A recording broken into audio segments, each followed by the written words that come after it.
मुंबईमध्ये आता काय होणार ह्याची सगळ्यांनाच उत्सुकता लागलेली आहे. आणि मला असं वाटतं की शिवसेनेच्या उमेदवारांना आता अरविंद सावंत आहे. अरविंद सावंतला पण चांगला सपोर्ट तिथे आहे, तो मिळालेला दिसतोय. तिकडे वर्षा गायकवाड उज्ज्वल निकमना दिलं. उज्ज्वल निकम जे कॅन्डिडेट आहेत ते फारसे लोकांमध्ये परिचित नाही आहेत. म्हणजे बॉम्बस्फोटाचे वगैरे काही त्यांनी त्या केसेस लढल्या असतील वगैरे, तेवढ्यावरून लोक मतदान देणार नाहीत ना, करणार नाहीत.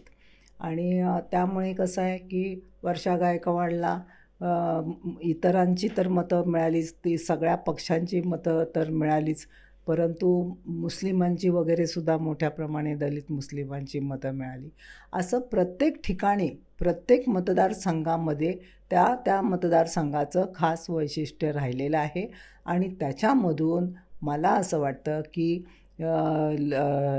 आघाडीला ह्यावेळेला आघाडीला महाविकास आघाडीला चांगला प्रतिसाद लोकांचा मिळेल असं एकंदरीत मला वाटतं. म्हणजे किमान 3 ते 4 जागा तरी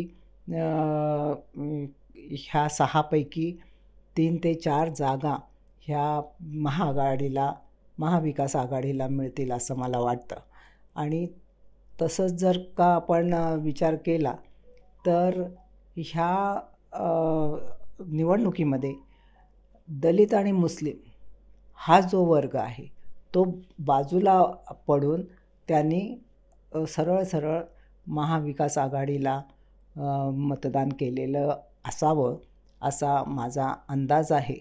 कारण कसं आहे की या निवडणुकीमध्ये सगळ्यात एक मुद्दा जास्त गाजला आणि ज्याच्यामुळे सहानुभूती आणि एकंदरीत मतांचं डिव्हिजन हे त्याच्यात एका मुद्द्यावरून दिसलं. तो मुद्दा आहे की संविधानाचा.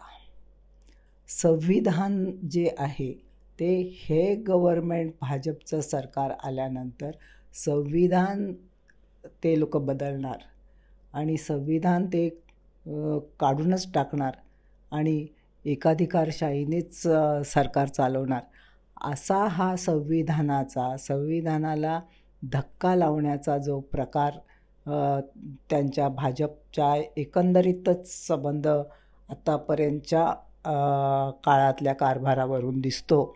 त्यावरून लोकांचा आता ठाम विश्वास झालेला आहे की